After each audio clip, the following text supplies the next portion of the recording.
आज आपण बी, हॅव आणि डू याचा वापर कसा करायचा हे बघूया. आय सोबत नेहमी एम हे यूज केलं जातं.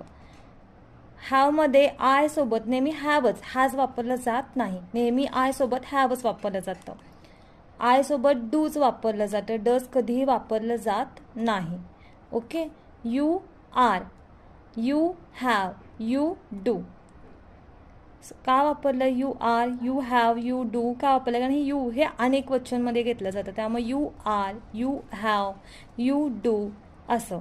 ही, शी, इट हे एक वचन आहे, म्हणून आपण he is, he has, he does, she is, she has, she does, it is, it has, it does असं यूज केलेलं आहे.